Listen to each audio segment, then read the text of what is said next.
Let's go! If we could address you directly right now. Everything comes full circle. That's number one.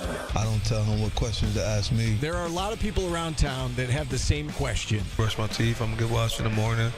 I can't confirm or deny. You know, just keep going a little bit longer here, Mike. You keep going a little bit longer. Yo. Fran Brown this, Fran Brown that. If you want me to take a lie detector, Brian, I'll take it. Portal watch this, Portal watch that. The dog Mama Duke. People say I like that dog. What are you talking about playing walk-on? Who do you think walked onto the team? Anybody that thinks this is going to come back is either naive or plain stupid. All across CNY. Kick the tires and light the fires, Big Daddy. It's the 315. Hardy faking, feeds the crease. Jameson got it! He scores! Here's Brian Higgins.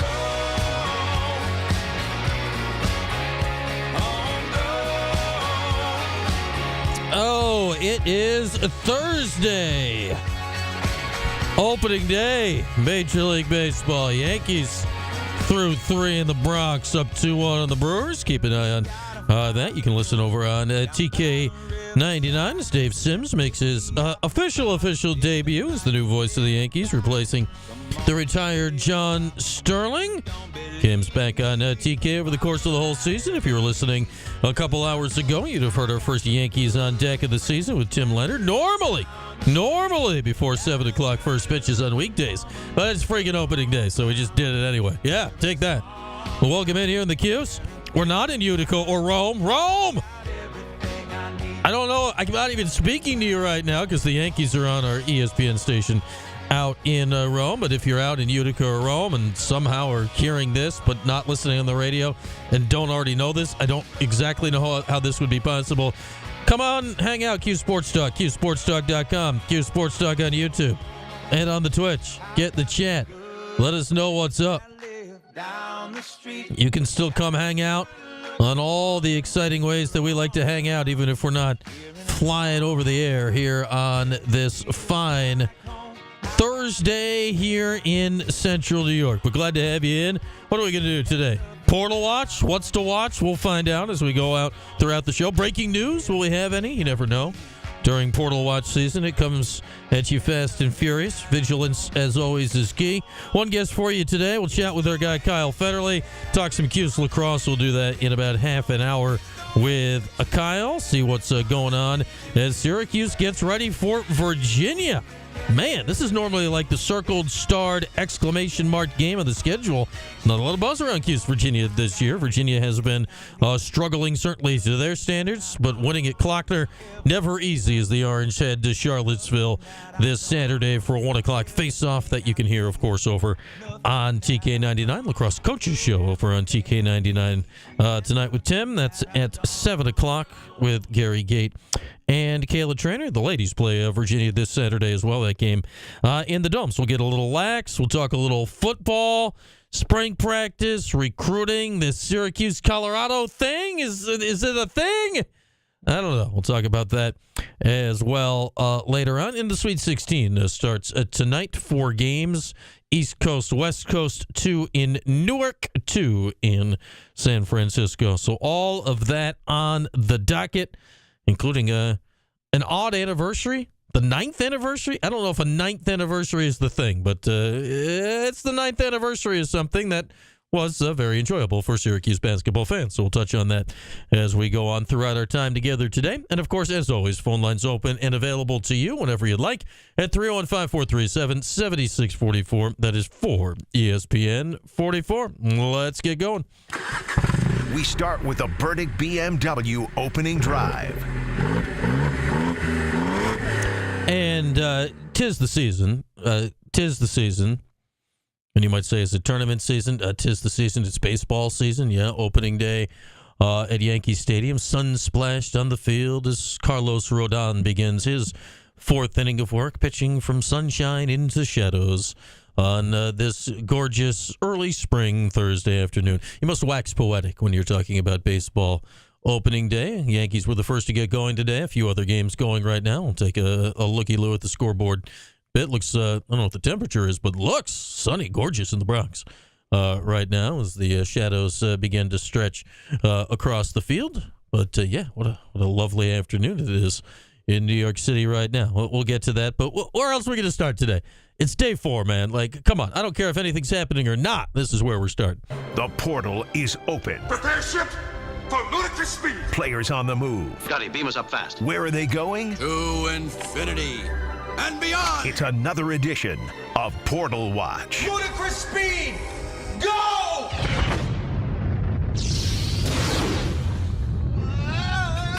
Portal Watch Day 4 hath arrived as we continue to wonder what the future edition of the Syracuse Orange will look like. And is anything happening? Is anything happening out there today? Well, we've kind of gotten to a bit of a point of stasis here. We play the waiting game to see where Syracuse is looking, what's going on, what's happening out there in the Syracuse sporting world. We still are sort of waiting on Peter Majstorovic, I guess. Every other loose end as far as last year's roster has been taken care of up until this point. And yesterday we kind of began to shift and look forward to what is to come. And the main takeaway thus far, Portal Watch Day 4, is that Red Autry is keeping this as buttoned up as absolutely possible. Look back a couple days ago at Donnie and JJ. That was one where we assumed things were come early. It made only sense for things to come early. I assumed that was going to be the answer we would get, though I was more certain about JJ than I was about Donnie. But I assumed that's what it certainly was the game plan. But that was very buttoned up. It was, is he going to come today? No, there was no rumor. Boom! 4:15 on Tuesday, 2 days ago. 48 hours ago, that was out there for our consumption. So will that be the same with players coming in? We shall see. But it's been reasonably quiet out there on the transfer front with Syracuse and names tied to them. Then earlier today, Portal Watch and Twitter, say what you want about Twitter, and Twitter has become a cesspool in many ways. It's still a good place to go for breaking sports news.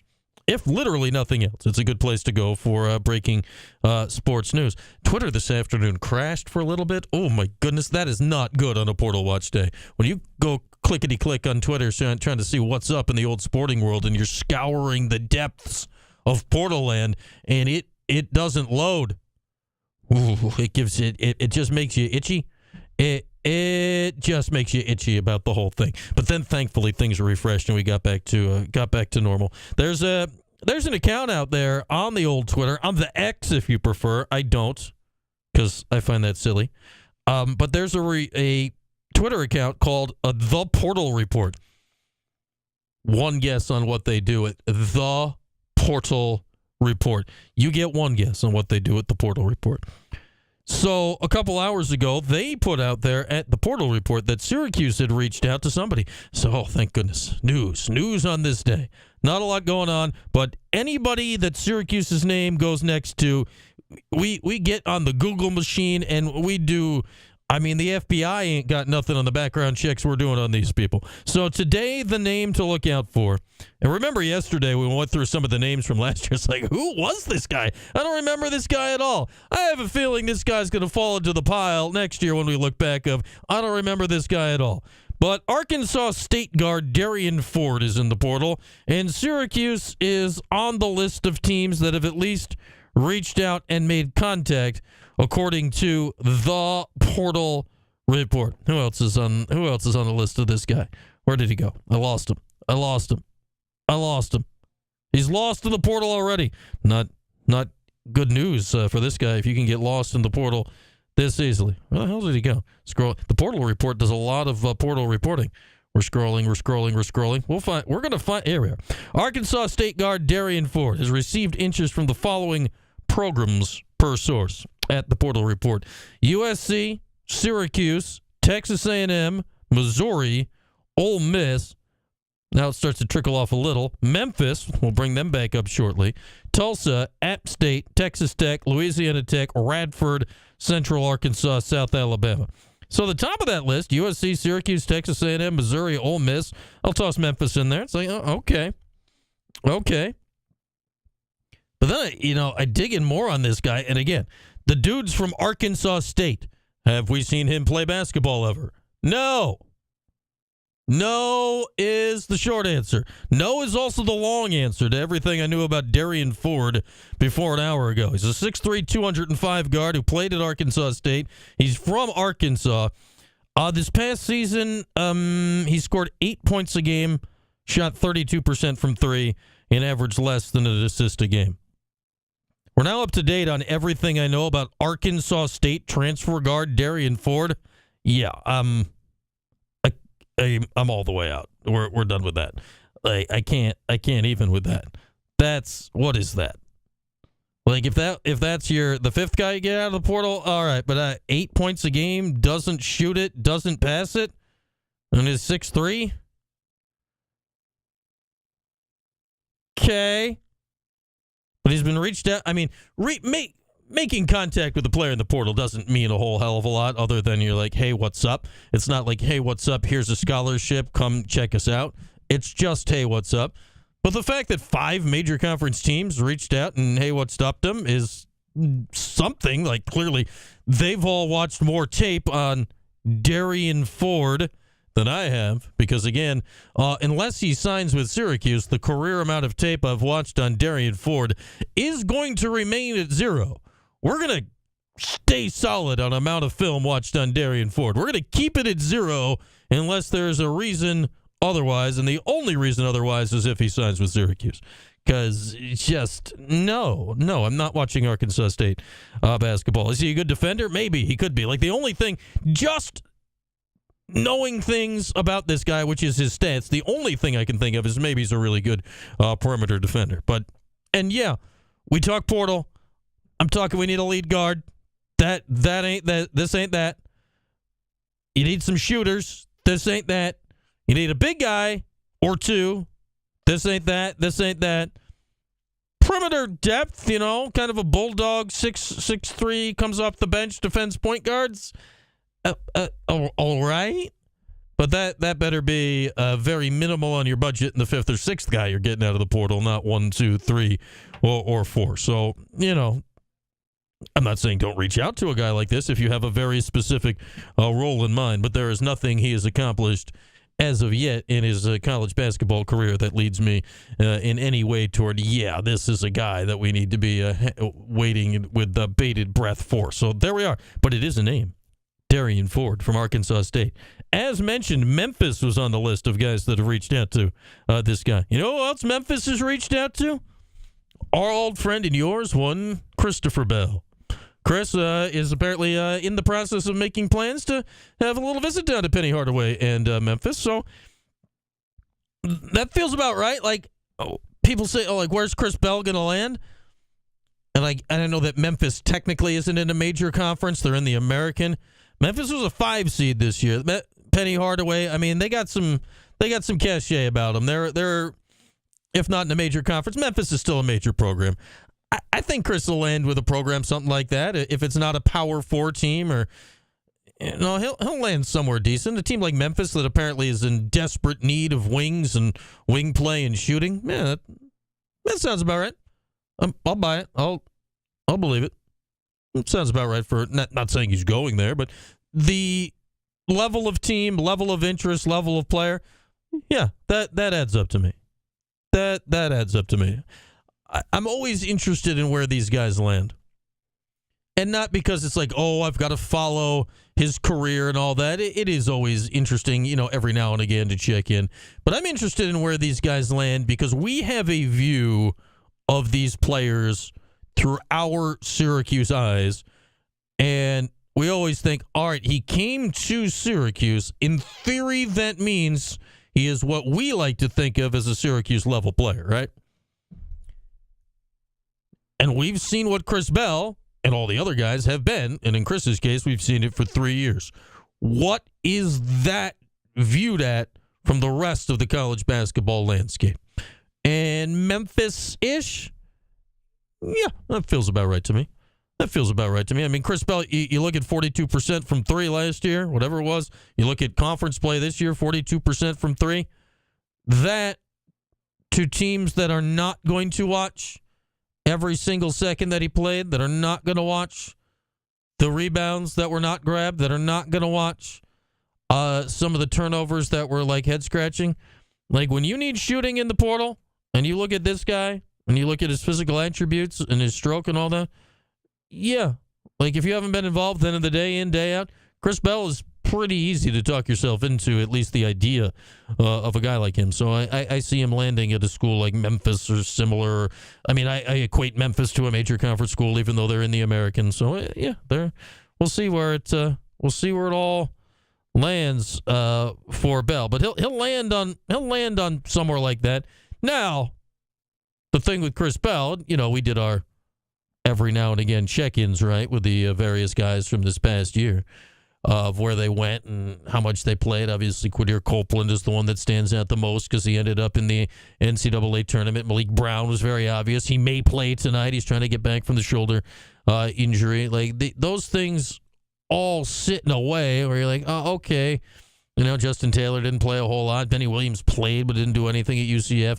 Peter Carey was an important cog to what Jerry was trying to get done at the end of this year. It's interesting to, Bryson Goodine popped back up on the radar in his 98th year in college at Oklahoma this year. It's interesting to see where those guys are. But in the context of how it applies to Syracuse, I'm always more intrigued to what level they land at after what we watched than what happens next. Though in Chris's case, the what happens next I think will be fascinating because he is one of the more tantalizing, is he ever going to figure it out guys that we've had around here in a while. Like some other guys, you're yeah, okay, it's just not going to happen. Chris Bell, you're like, dude, come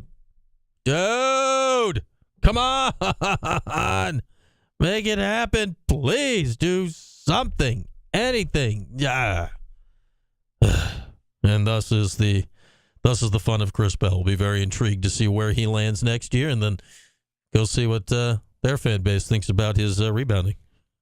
There we go.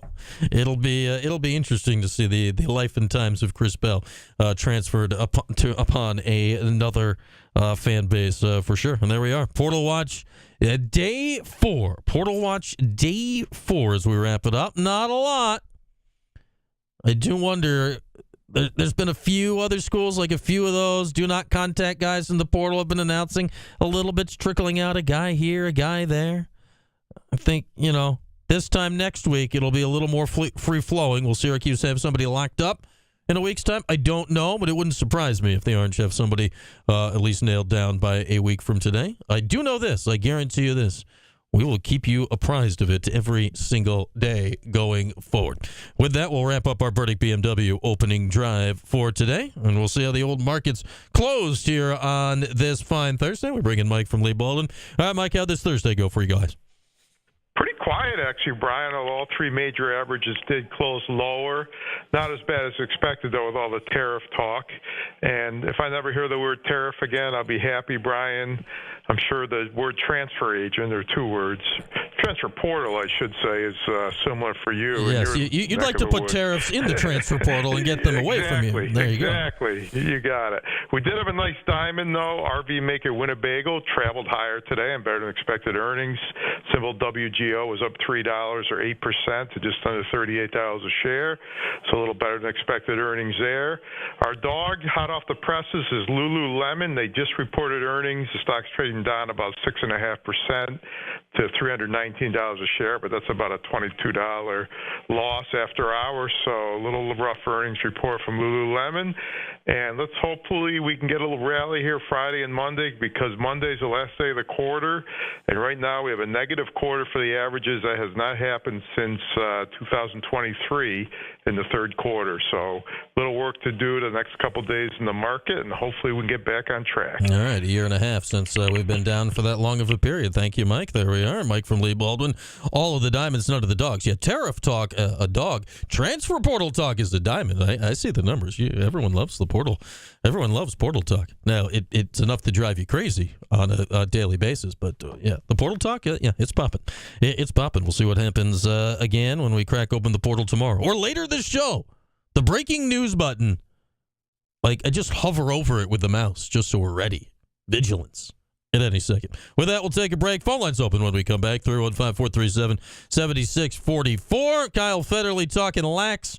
4:30 today on a Thursday. It's Q Sports Talk and ESPN Radio.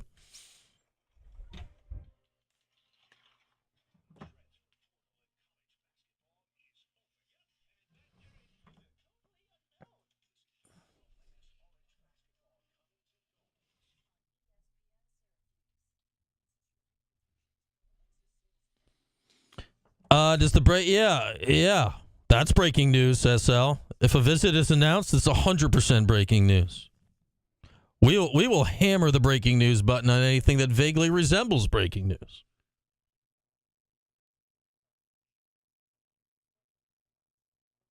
If I find out that Syracuse is on the list for somebody during the show, that could be breaking news. Portal Watch season makes you want to just overuse the breaking news button. It's all breaking. It's breaking. It's broken. All of it. It's glorious. What's going on in baseball? Yankees still Orioles 2-0. Phillies Nats underway. Paul Skeens is on the bump. The Reds, who no longer get to play the first game of every season, are underway. See, most everything. So we got our first rain delay of the season in St. Louis.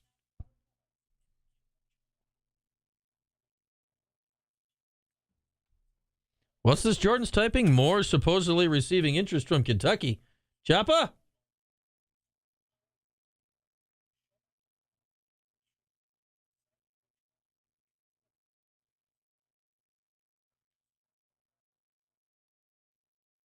I really wish there wasn't an NFL wide receiver by the name of Elijah Moore. That'd be great. New Syracuse guard transfer Elijah Moore is starting to receive interest from Kentucky, he tells KSR Plus. It seems like a good culture.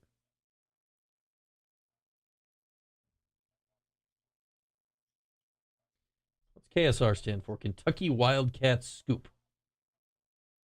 They're on 3 page.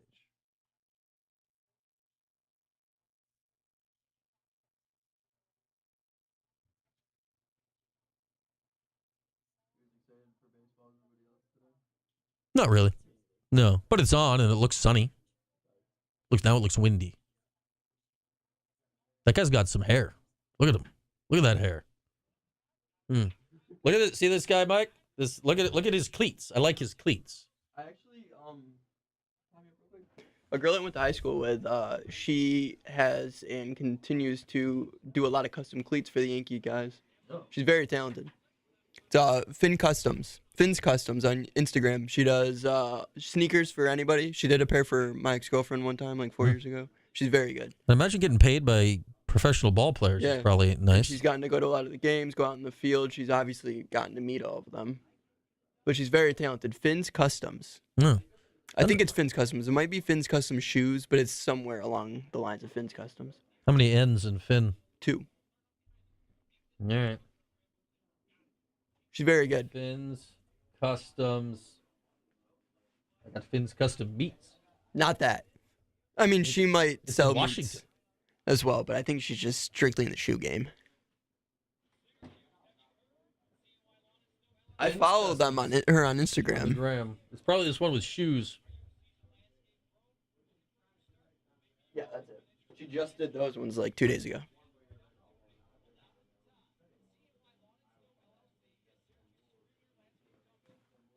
Okay. Very good.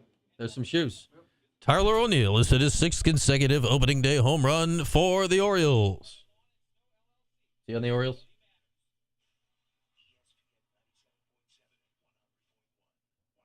The Blue Jays are getting slaughtered.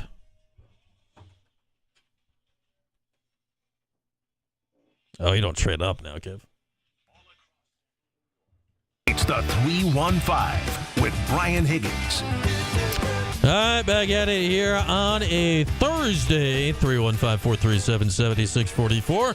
Lax with Kyle Federle as he gets set to head down to Charlottesville tomorrow. Klockner, Cuse, and Virginia. It's always fun when there's a baseball game going on there at the same time. Their baseball stadium's like right behind the lacrosse field from where the broadcast spot is. You can look over and be like, oh, they got first and second in the fifth. The Yankees remain 2-1 through 4 at the stadium, leading the Brewers.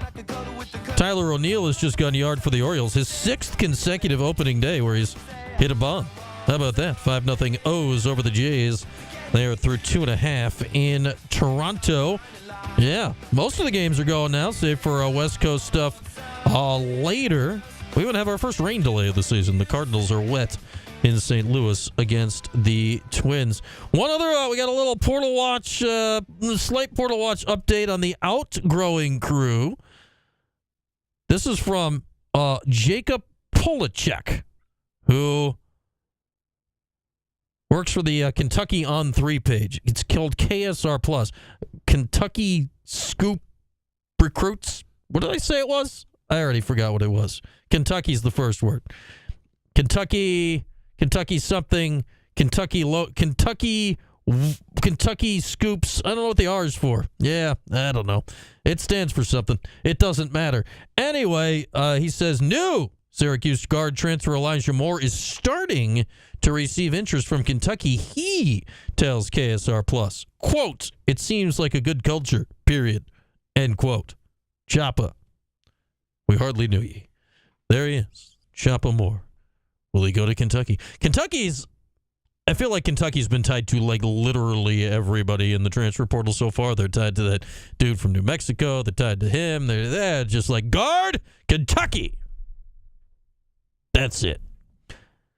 Syracuse a little more quiet. Hopefully, when Syracuse gets tied to somebody big, they get tied to him quickly, loudly, and then it's over, and they get their guy. Because I still think, looking at it this year, what has impressed me this year compared to last year so far, and again, this is without any external results as of yet. All you have done so far is maintain, albeit your 2 most important guys, but you did it. That was significant, but you haven't brought anybody in yet. Last year at this time, it was just like, ooh, center over there, guard over there. Ooh, what's going on over there? What the hell's Judah Mintz doing? Why is Judah Mintz fighting with the beat reporter? Ooh, what's going on? Malik Brown left. Like, there was just what was going on at this time last year? It was pandemonium. No pandemonium right now. We'll see how orderly, if at all, the process with obtaining guys is going forward. Quiet now. All is quiet on the Western Front. What will happen? No idea. But vigilant we remain. I think it'll be interesting. Like, is Choppa going to go to Kentucky? Oh, like we know the SEC, they got pockets now. I just wonder, like, if Choppa goes to Kentucky, like, I can't imagine he'd be guaranteed like a starting spot or anything like that. So I'll be intrigued to see what a guy like that does. Previous top 100 recruit, but hasn't shown it yet, other than a game or two at the college level. Versus the guy like Chris Bell, where he told you he'll be on a visit to Memphis sooner than later, it sounds like. They're arranging the details of that now. That Chris Bell, we kind of know what he is, but as we saw at Syracuse, sometimes you want that thing and sometimes you don't. Like, there was a points last year where that was extremely valuable at NC State. 8 threes and a half. There was a lot of point this year's, a.k.a. the month of December, where he didn't hit a 3, where you're like, what is going on? So 2 very different cases. It's potential versus a reality that's just like, Yeah,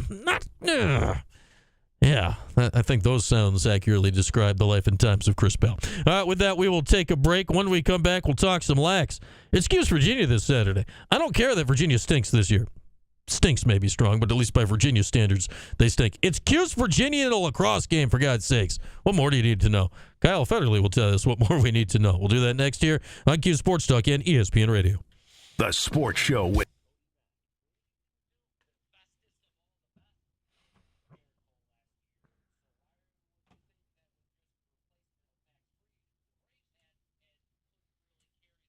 Let's look at these shoes again. These are nice shoes, I guess.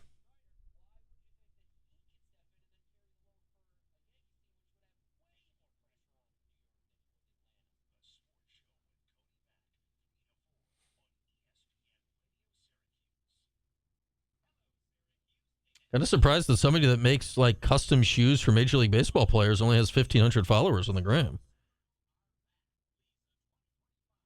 Think bigger numbers.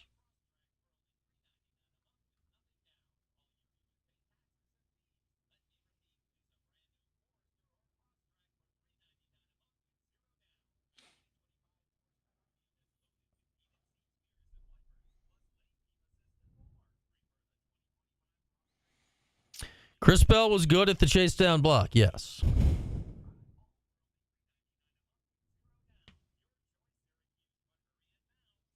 That is factual.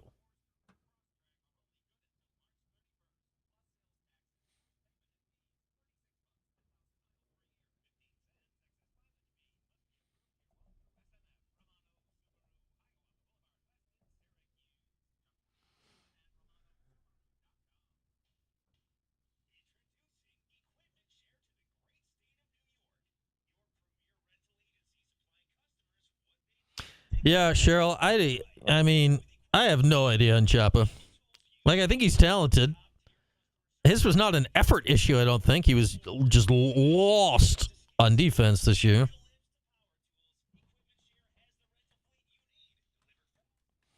Yeah, I have no idea where Chapa's going to go. Like, his possibilities seem just like wide open. Wide open. I don't know what kind of money he'll get, what kind of offers he'll get. I mean, could he have I guess he'd have some kind of relationship with Jerry, right? I don't think Jerry was his main recruiter, but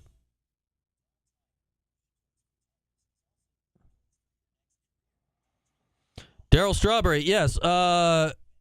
So Govendo's here. For everyone's here who's going to the Daryl lunch tomorrow. The Q&A part's going to start at 12:30. Get there whenever. It's at, it'll be open, but, we'll be there around. But we'll officially start at 12:30, so get there a little before then. Whoever's going, how many of our winners are here? Govendo's here. Matt, was it Matt and Manlius? Not Matt. No, which Matt's going? Matt and Auburn? One of our Matts.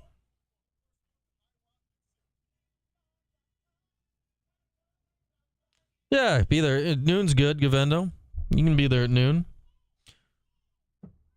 We'll have a nice table for y'all so you can sit together and congregate.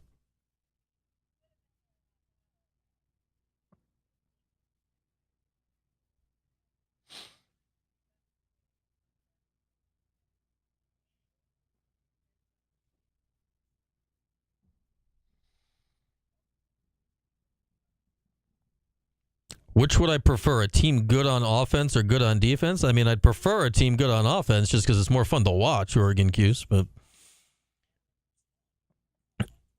I'd say what I'd really prefer is a team that's not incredibly impaired on one side of the ball.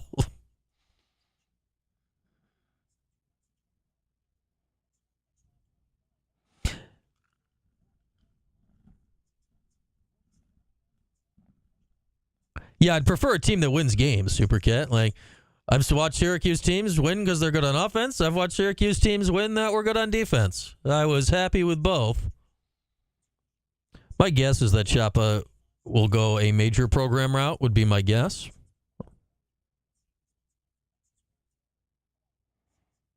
Because of what Govendo is saying. But would you take a step back for a year, go kill it at a lower level, and then bounce back up?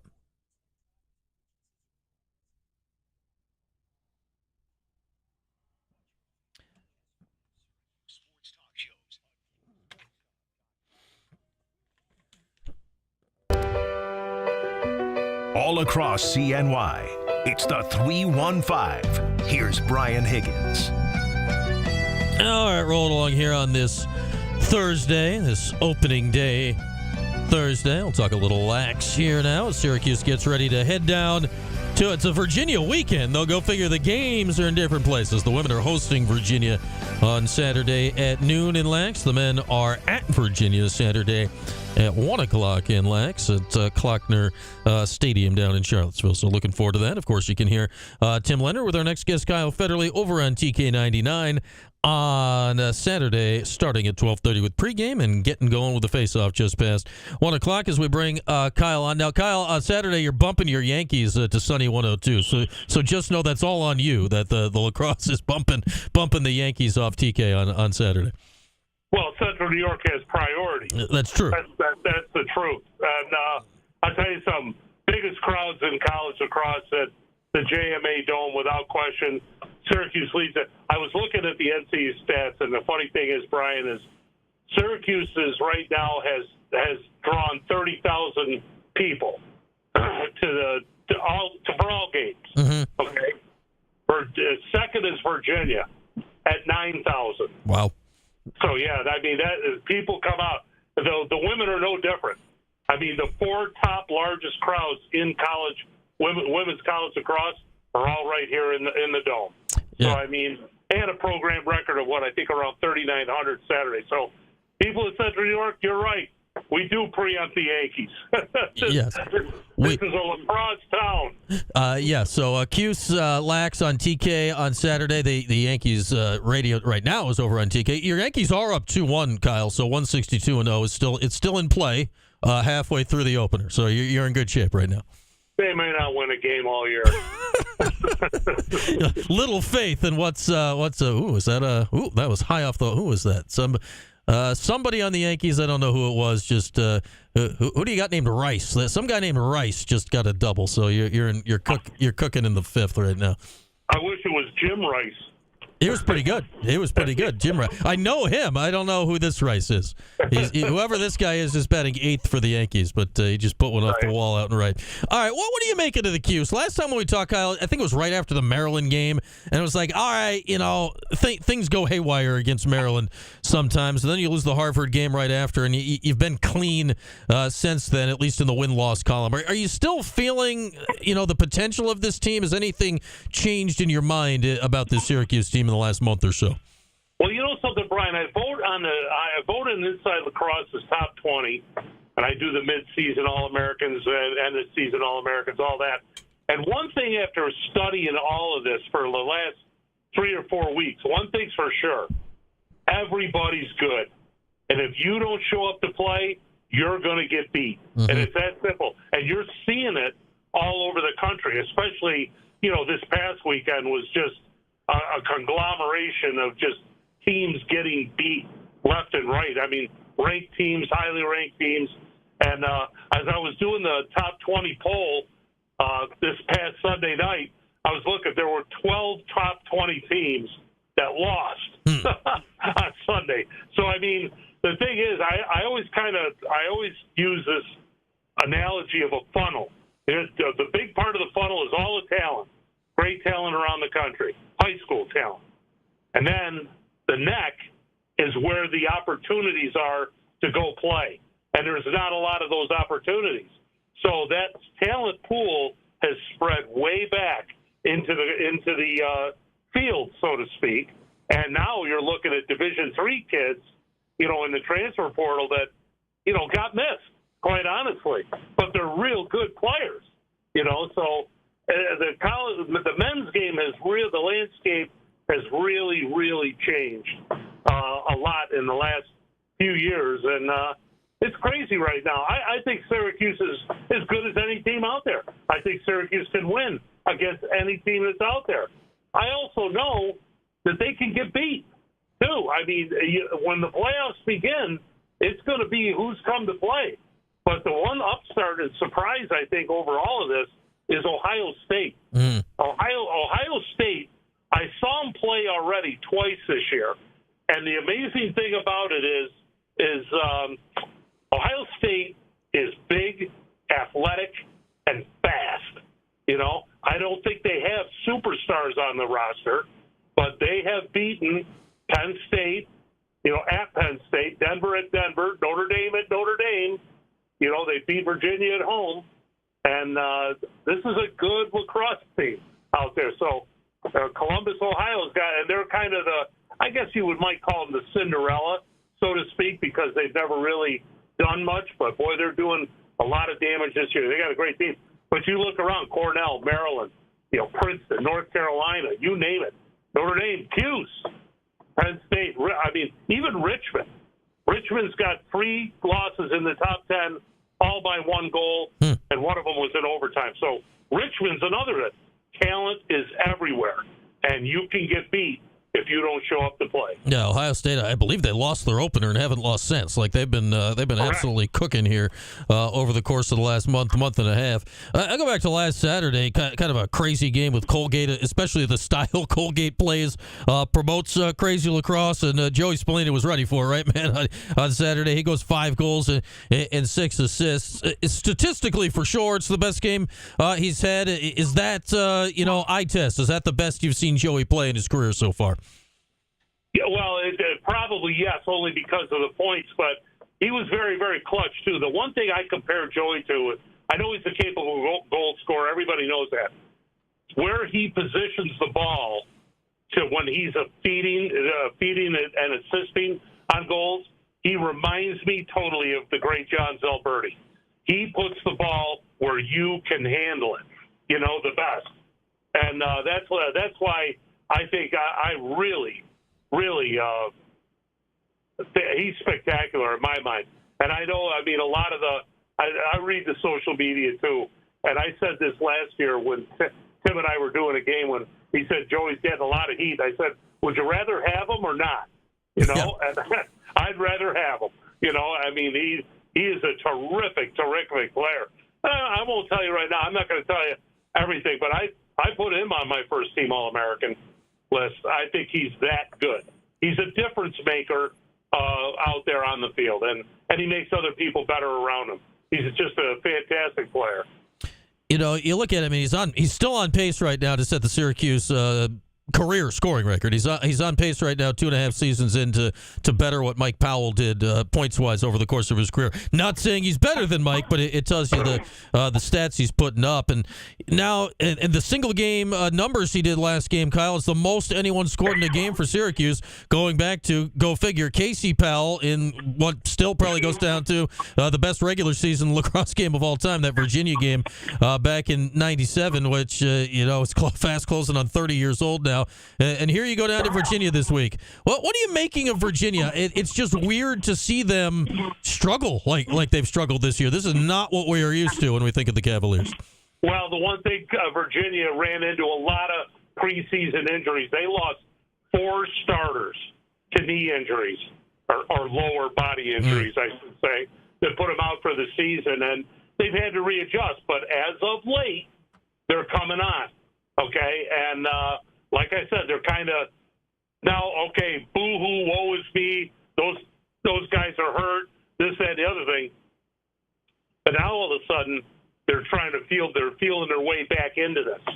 And believe me when I tell you, they've got talent everywhere on that field. One of our former players' son, Ryan Colsey, plays down there. He's I think he's the second or third leading scorer. They got this kid, Truett Sutherland, that I've never heard of. And he's leading the team in scoring. And, of course, the 5-star kid, McCabe Millen, he's out there. I mean, this is a good team. An All-American Griffin Schultz out there at midfield. This is a real good team. They lost a little bit in the net, last year and on defense, for sure. And then they had all those injuries, and they struggled early. They haven't struggled late, okay? I mean, this is a very good lacrosse team. And, I always call it, Brian, the game. And only because of Syracuse, Virginia has got such a legendary history of 1-goal games and 2-goal games and coming down to the end. And I think you were with me the day they both teams pulled their goalie in the first quarter. I mean, it was that bad that the scoring was getting crazy. I think you and I were both doing that game. And so, I mean, it's a lot of highlights. And, of course, the game it was the 97 game that you referred to, I call the game because that put inside lacrosse on the map.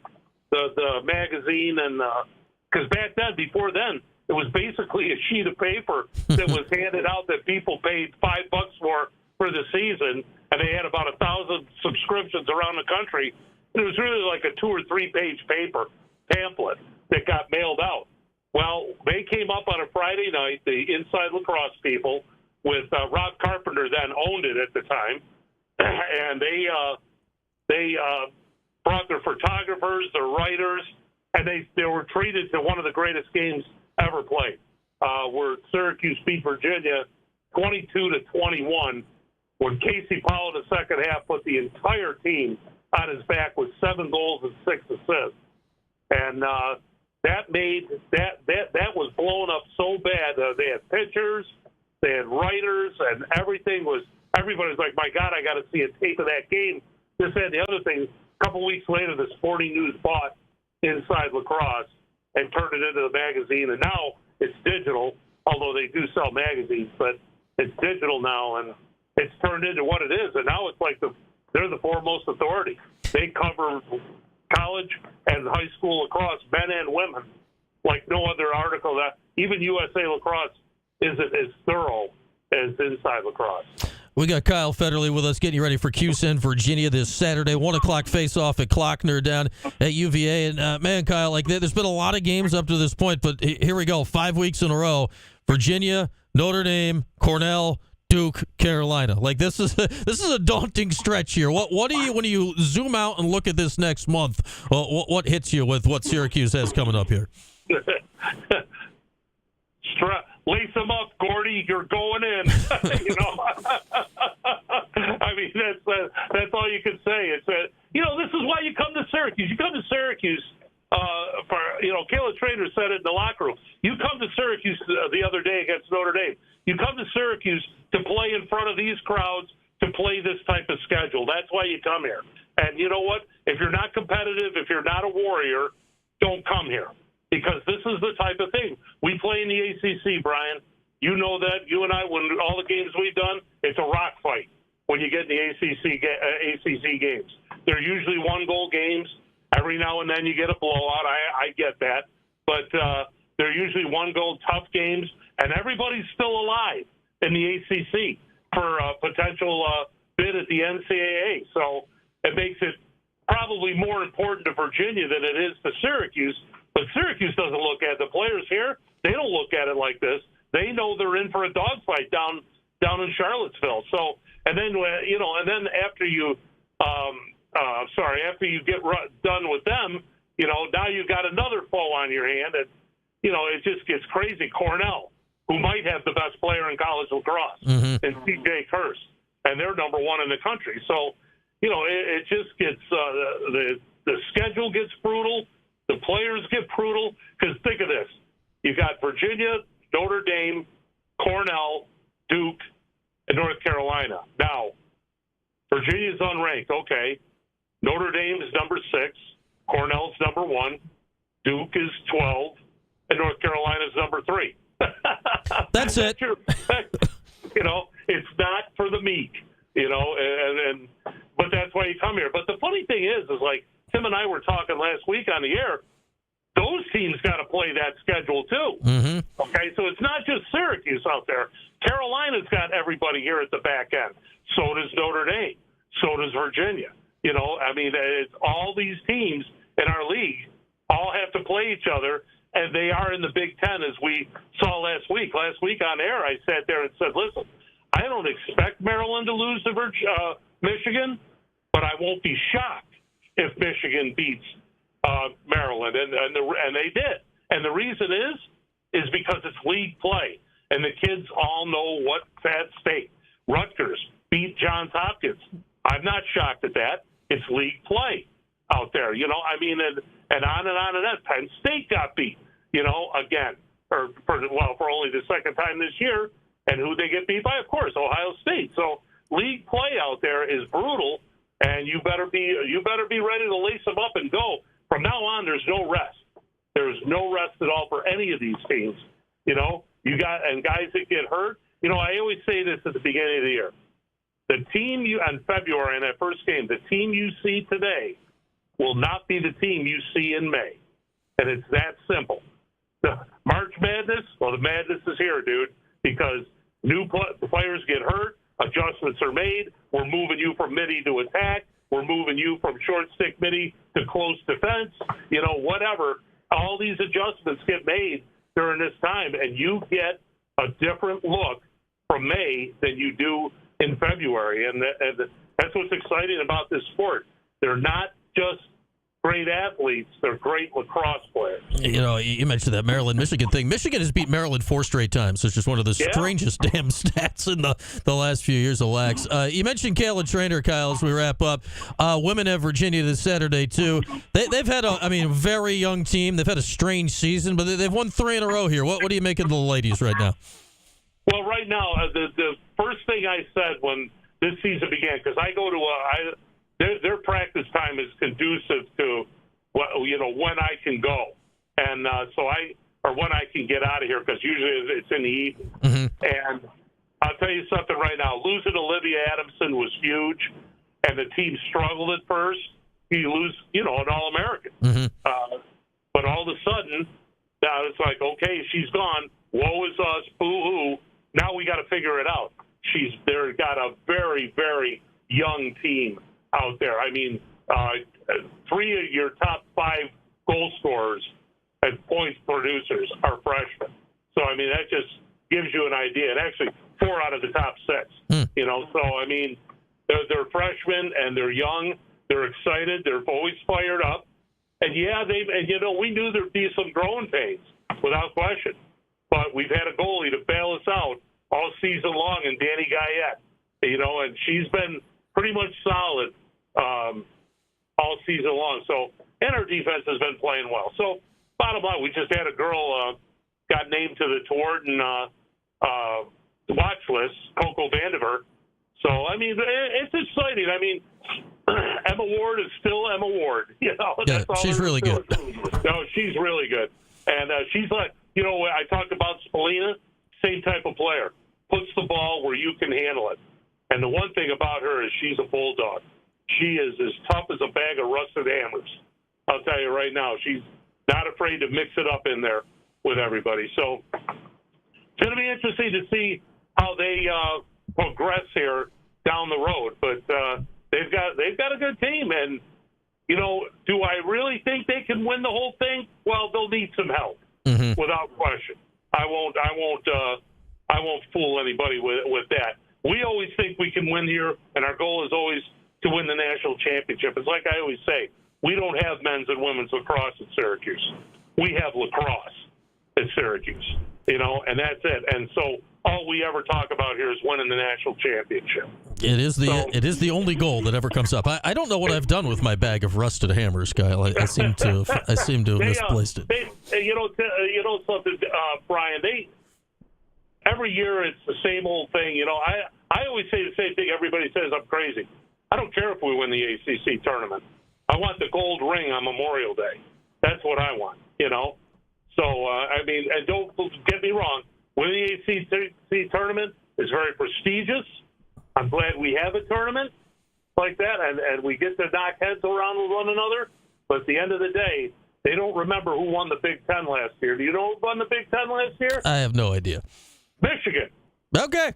But nobody remembers that. But they sure as hell remember who won the national championship last year. And that's the thing with lacrosse. You want to win the gold ring at the end of it all. Yeah, and that's Notre Dame, and they'll be in the Dome in a few weeks. For sure. All right, man. Always great to chat. Enjoy the Aberdeen Barn tomorrow night. I'm certain that's where you're headed without knowing your plans whatsoever. Where else is there to go down there? Yeah, I don't know. It's a Lenten Friday. You'll have plenty of room, but you can make your hay down there. All right, Kyle. Enjoy Charlottesville. Thanks for hopping on.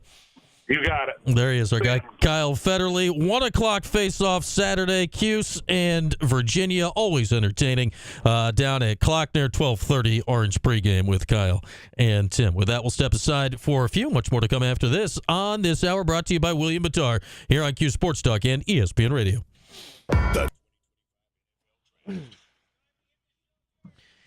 He doesn't woo on command. That is not how the woo works. Just listen to the game Saturday. You'll get your fill of the woo.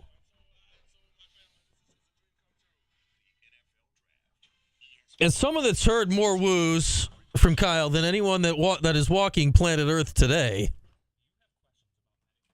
we don't just woo for no reason.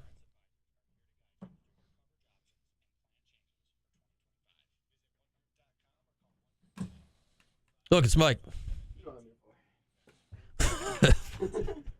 You know why I'm here. What did you think this is? This isn't a visit. This is a... We're on business. Yeah, fire Mike. Surprised Pat hasn't called in to talk Portal this week at all. He hasn't been in the chat either since I've seen, or that I've seen. Down 5. It's been pretty much a standstill at about 4 or 5 for a while now. Yeah, it has. Oh, that was... You weren't happy doing that. I felt weighted. Feel that in your soul. Oh, that was bad. Oh. Ooh! Almost scored myself. Oh, he's coming to his strength today, people. It's like a wedge. Game over. Can't get the puck out.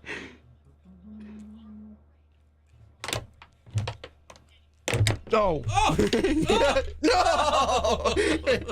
How did he take the... He drops the paddle. The worst part is you made it after I picked it back up and like. That would have been a really bad loss if I couldn't score. Hey, you went the wrong way in that. Wrong way. I won. Yeah. Oh, shoot. Yeah, you're totally sorry. We're keeping the margin. So I'm so used to it. That's enough out of you. The open. It looks a little chilly for my taste on Tuesday, Zach. That and that'll show it all. But there goes Mike. I do like their thing that if it doesn't get to I don't know how they picked 53 degrees specifically, but if it doesn't hit 53 during the game, you get a free ticket to come back to another game. I like that. I need I like to associate baseball more with being warm.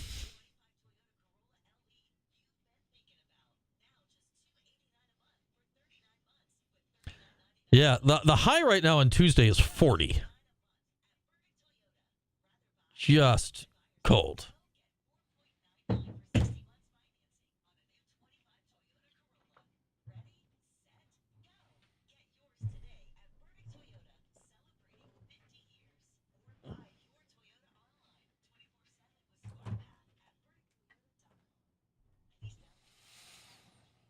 They are who we thought they were.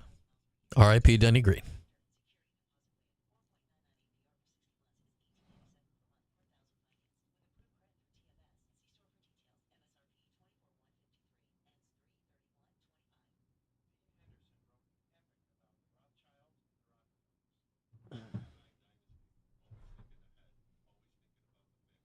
Anything happening in the portal? What's going on, portal?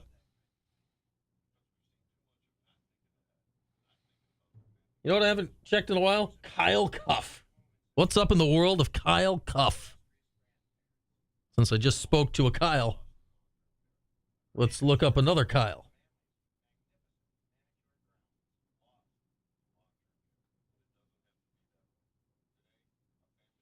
I mean, it's right in your name, Bowling Ball.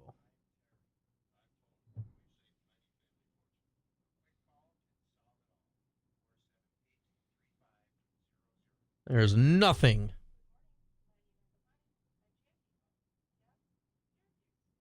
in the world about Kyle Cuff.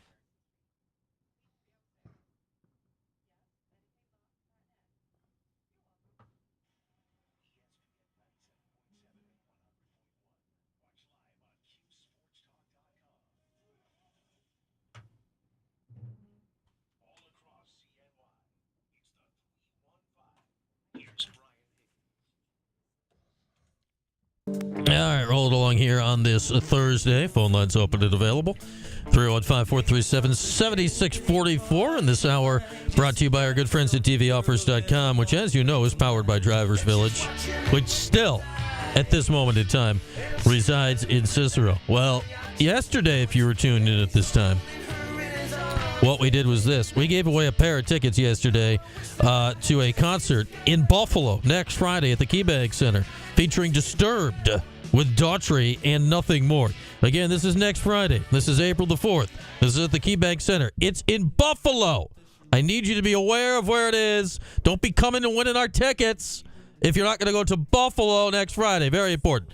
Yesterday we gave away one pair. Well, today I'm feeling twice as generous.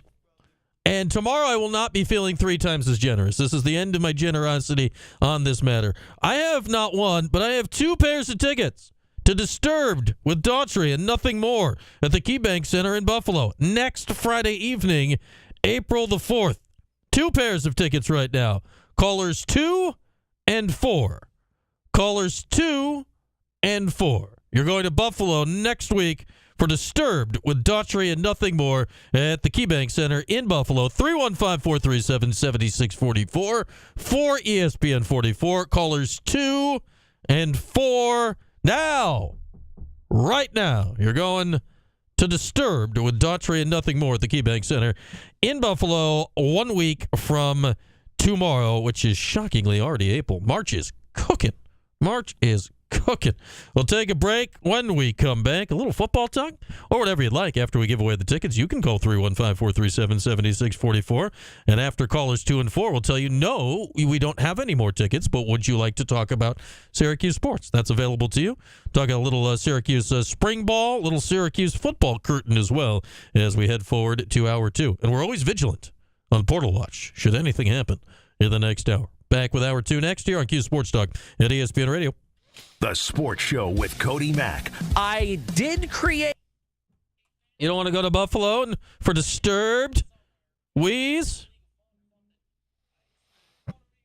Been 300 games, Kev? Your name should be Bowling Ball. You guys might need to trade names. Bowling Ball is now Kevin. Kevin from Liverpool is now Bowling Ball. It is said. Does the Scoot get an article? It's a good question. Wheeze.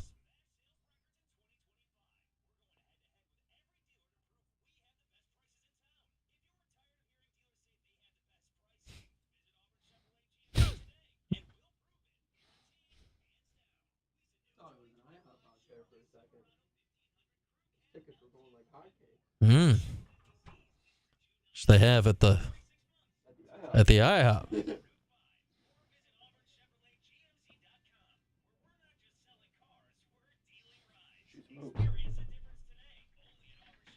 Hang on.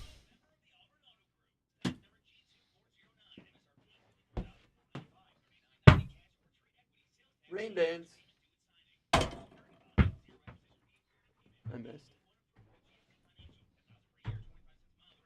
This is why I don't care about baseball. Go on. What's the score of the baseball game? Yeah. You're asking me without looking up? No. 2-1, right? Is it still 2-1? It was 2-1. What was the score when you started your show? It was 2-1. That's why I don't care about the bases are juiced. What do we got? We got 3 on, 2 out, top 6. This guy's up.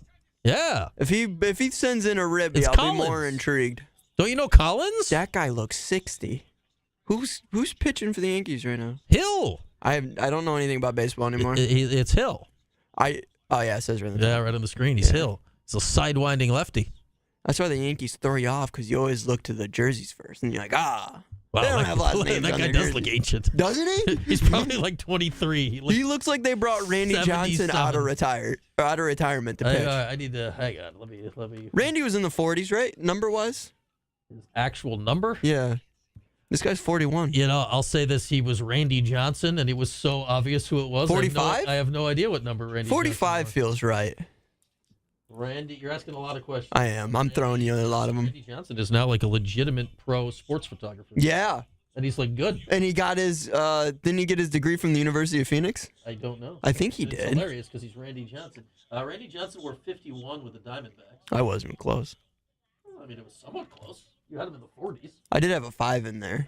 I'd say all of these pictures, he was 51 with the Mariners as well. 51. Yeah, We go seems to be the 51. staple. What was I looking at? Oh, this guy. I'm trying to figure out. How old he is? Hill. Box score. I need the box score. Tell me what's up with Hill. Who is Hill? T. Hill. Tim Hill. All right, he is 35 years old. What's his deal? He looks like he's 75, respectfully. He's been. No, I take that back. Not respectfully. He looks old. He's been in the major since 2018. This is his first year with the Yankees. Last year, he was on the worst team in Major League Baseball history. He was with the White Sox. Oh, was he the guy who was their closer? Doesn't the Yankees have somebody who was like a closer last year? Did the White Sox have a closer last year? They didn't win any games.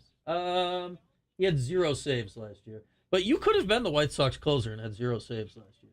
No, it looks like he's been a middle reliever his whole career. He had 19 holds in 2021. Am I thinking of one of the Mets pitchers? I don't know. I don't have enough information I to be don't know asking what these you're questions. trying to go for. I was listening to He was sports. a Padre for 4 years, so I'm sure Paulie knows all about I this. was listening to other sports people today, and I'm pretty sure they were saying how it was one of the Mets. The Mets, who's supposed to be their ace this year, was a closer last year. Oh, yeah. Clay Holmes, who's the Mets starter today, was the Yankees closer for most of last year. That's what I was thinking. That is a fact. That is actually a fact. Whatever else you were trying to say, I can't vouch for it.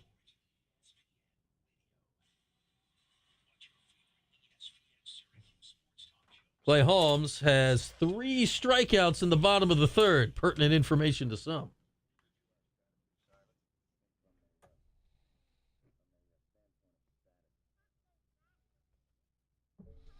If he could strike out 2 more people, that would be a great amount of people for him to strike out.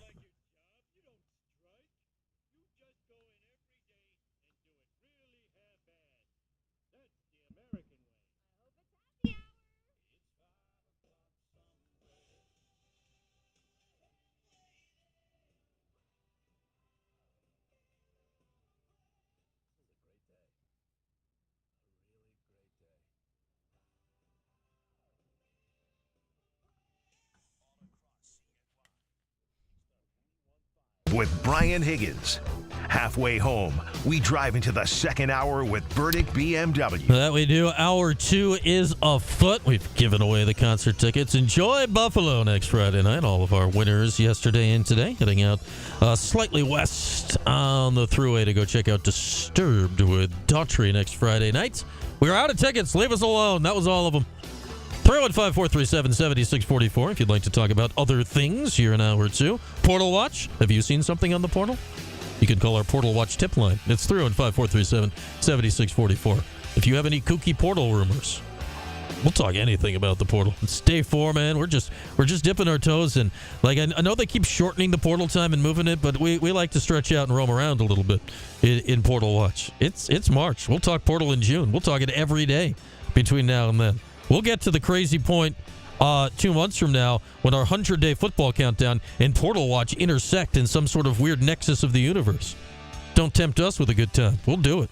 Gosh darn it, we'll do it here. But we're here in hour 2. Speaking of 100-day football countdown, we're nowhere near 100 days out as of now, but spring practice continues. Spring practice is going on. The Fran Brown Cruton train never stops. Never stops. This morning, class of 2027, or last night, since we were done yesterday. How about that? Class of 2027 defensive back Travis Miles, a.k.a. a current high school sophomore, has verbally committed to Syracuse University. I will give you one guess, and one guess only, what state young Travis currently resides in. All right, one guess only. Pencils down. Yes, New Jersey. He's from New Jersey. He's currently the 3rd commit already of the class of 2027. Again, current high school sophomores. Syracuse, in the current class of 2027, is currently ranked 4th in the entire country. Ooh, because they have some people in it so far. They're still ranked 14th in the class of 2026, but there we are. 6'4" DB out of Jersey has chosen Syracuse over Pittsburgh. I'm sure that won't change at all at any point in the next 3 years, but Fran Brown, hot to trot, off and running, ready and raring to go, the class of 2027. Yes, current high school sophomores. What's crazy is, so I'm just thinking back to my time in high school. If I was a high school sophomore in March of long ago, I would have been 16 years old. You know who's currently 16 years old? Demetrius Samuels, who's playing both ways for Syracuse as a guy that's jumped classes down. He's turning 17 in a few weeks, and he's partaking in Syracuse spring practices. It's just mind-blowing. He looks the part. He's looks like a college athlete. He's 16 years old. He'll be 17 years old the entirety of next year's college football season, and that will not get brought up once ever in a college football broadcast. Ryan Williams from Alabama. It will never, ever come up next year during the season, how young he is, but that'll be cool to watch going forward. So yesterday after practice, offensive coordinator who got some nibbles from the pros this offseason, but opted to remain here at Syracuse, Jeff Nixon, spoke on several things. And one, I had to stifle a sneeze there. That almost got wild. That almost got wild on the airwaves, that sneeze. But Jeff was talking about two very pertinent things, one immediately and one longer term, but both we may know the answer to sooner than later. This one we'll definitely know the answer to sooner or later, because this Syracuse, Colorado, will they, won't they thing has a deadline, because if they do, it's going to be in less than 3 weeks out in Colorado if they do this joint practice, spring game, whatever the hell they got cooked up. And we've been talking about that a lot from the idea of publicity, where I think Syracuse has already won that game regardless of what happens here going forward, from the idea of Fran Brown. Just he is attaching himself to the right things, to people are talking about Syracuse football in March, during it's March, and the nation is talking about Syracuse football. Just mind-blowing stuff. And honestly, realistically, I think that's the most important part of this, regardless. But there's also a football side of this, and Jeff Nixon, as an offensive coordinator, he's actually intrigued about the idea of the practices, should they come to be. Oh, it'd be great. It'd be great. Being in the NFL, those joint practices were always awesome, because you get a chance to practice, don't beat each other up. Your guys kind of stay healthier because you're not going against each other. You're going against another team. Sorry about that. So there's no look team or anything like that. So it really helps you as far as health. And, you get a chance to compete against, other team, get that competition, and you can really get a great evaluation of your guys, running your system. I thought, we've been talking about this idea of this, and I really like the idea of it.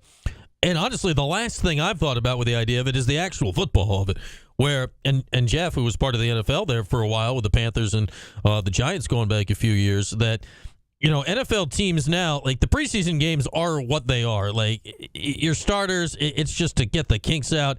Are you really getting to look at people maybe deep down the roster? But what they get a lot more out of, it feels these days, are a lot of teams do this at least once during NFL training camp now, are these joint practices where teams get together for 2, 3, 4 days leading in to a preseason game. And both teams seem to get a lot more out of the joint practices against each other than they do out of the game. Hearing Jeff talk there, he's like, yeah, we'd love to see our guys go up against other guys.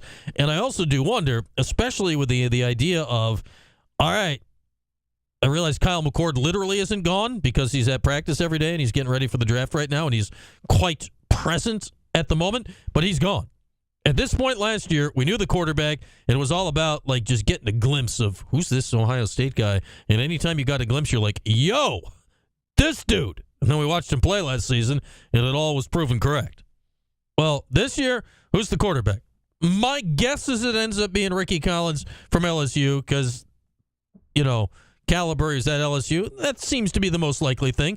But right now, Jeff Nixon is operating a wide open competition for the starting quarterback spot. Anytime you're going to end up with a new starting quarterback and, not having a second-year starter or third-year starter, yeah, you are kind of starting anew, as far as offense. But, the guys are, really competing. It's nice, we got, unlike last year where there really wasn't a competition, we have a 4 or 5 man competition, for the job right now. And, the guys are competing. You know, they push for each other. They're doing a nice job with Coach Nunzio and Coach Manny Harris in the classroom, learning the offense. And, you know.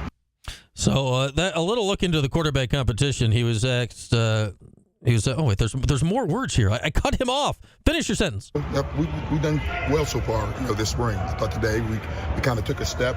You know, that's what we want to do. We just want to keep taking steps in the spring. You know, by the time we get to the spring game, you know, we really want to be clicking on offense. Apologies to you, Jeff Nixon, nicest man in the world, for cutting off your words. Jeff is he is a phenomenally nice human being. We love talking to Jeff when we get the opportunity. And I think this next few weeks is fascinating because Fran has said that he would really like to know the answer to this question sooner than later. And the only way you can really button anything down here sooner than later is over the course of the next few weeks. Now, is that ironclad? And when you pick a starter in spring, does that mean you got to stick with the guy if things change over the summer and young guys, you know, have a glow up or, you know, whatever? No. But Fran wants to know. And I find that interesting because so many coaches like to hide their intentions. And no, that's not Fran.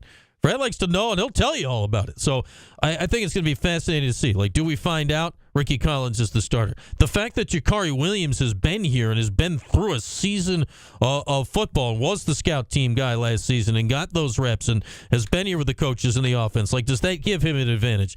Do any of the freshmen come here and just, you know, like, does Luke Carney show up and he's just so impressive you can't keep him off the field?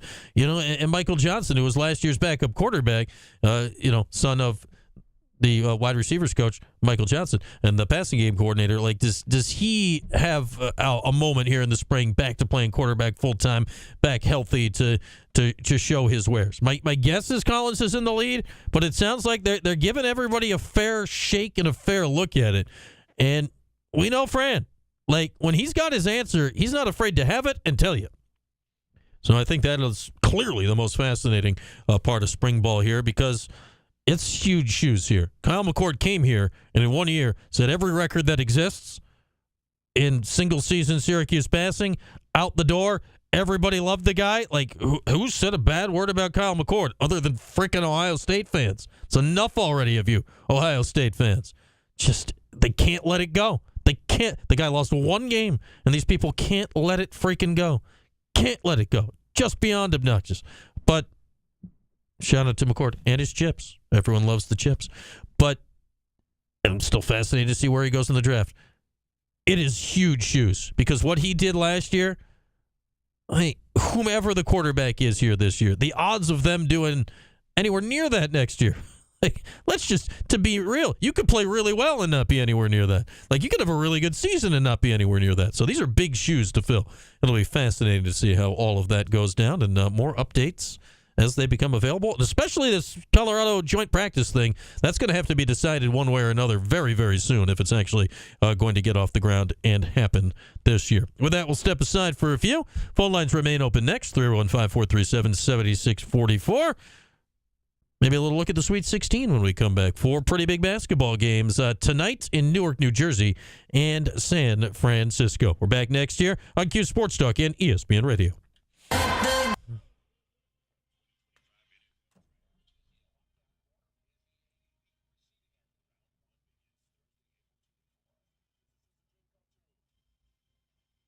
No, I never did that.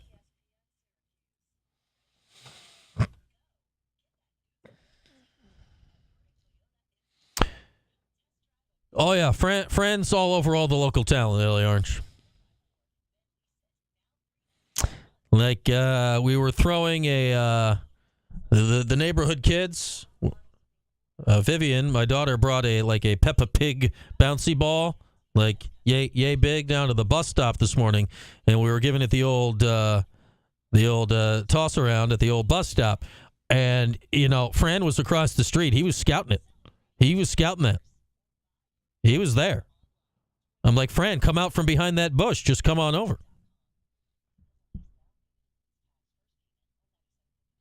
Yeah, Fran does not shower all week. Yeah, so he was just there. He's like, I got to check him out at the bus stop. I got to see who's on that rise and grind before 8 a.m. I got to see who's tossing around the Peppa Pig ball at 7:40 on a chilly morning. He might recruit me. I made a nice play stopping the ball from rolling into the road when the bus was coming. Like, yeah. See if I got any years of eligibility left. Scott McCorkle in the portal. Yeah, that would have been a tongue twister.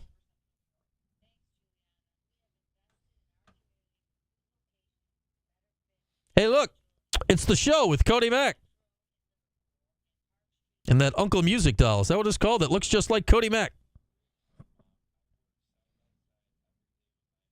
Oh, yeah. We'll be back out there, LA Orange. Mike will be the kicker. We're in high demand.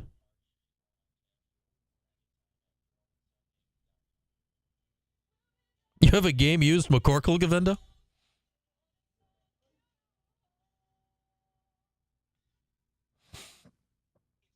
The old game-used Scotty McCorkle.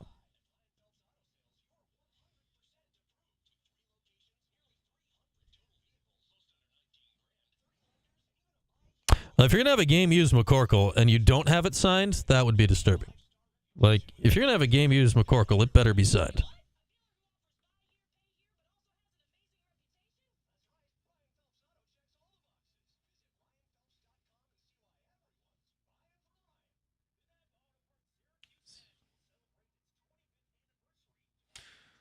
What's going on in the baseball? What's happening? Lots of games.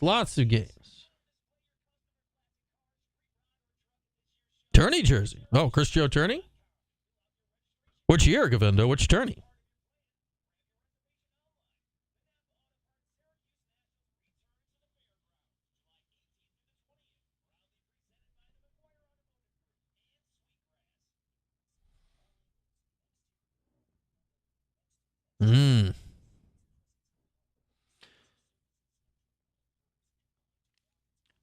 Well, I guess it has to be I assume it has to be a white jersey then. They were a 1 seed, right?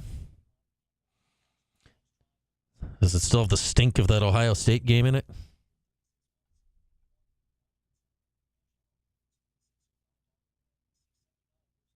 Orange.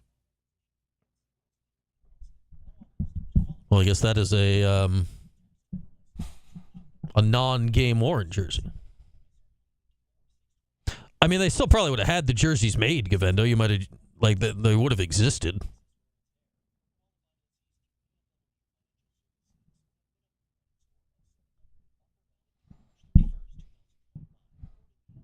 Like, they take the jerseys and they put the tourney patches on them. They got to be ready for that stuff.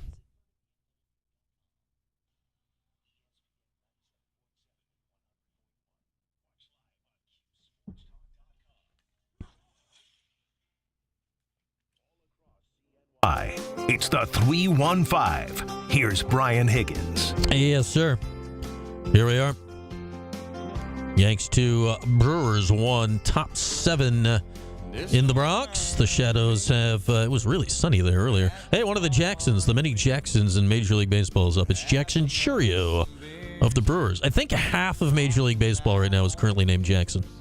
It's at least half. It's at least half of current Major League Baseball is named Jackson. Is this Leiter Jr. is pitching? Is this Al Leiter's kid on the bump right now for the Yankees? God, we're old. Yeah, you're all included in it. You're all coming with me and being old.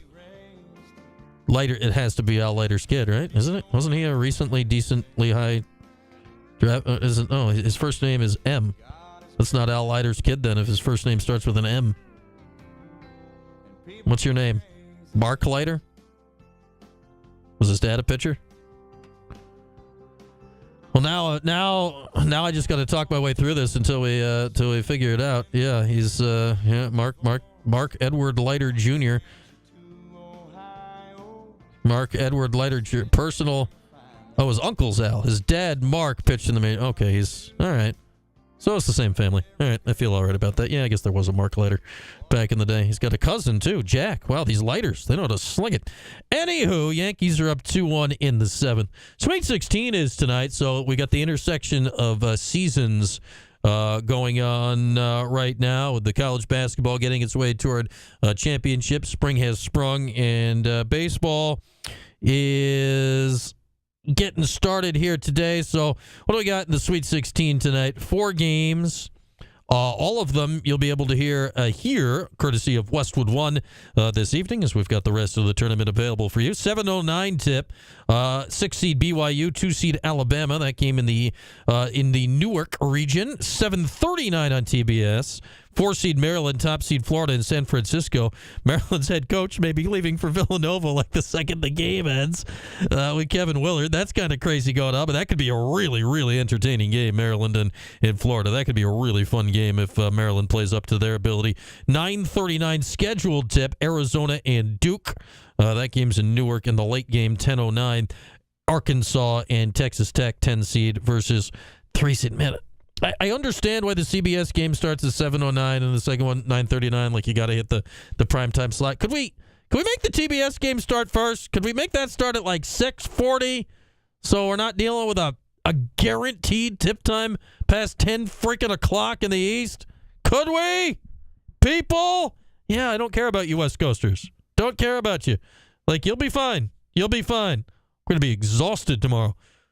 Because I can't help myself. Like, I don't. You got to watch the games. I realize the tournament's not been great so far, but tonight's got potential. Gotta watch the games. Gotta watch the games. God, it's late. 9 years ago today, I think it's important to celebrate the 9th anniversary of things, right? That's what one does. 9th anniversaries. 9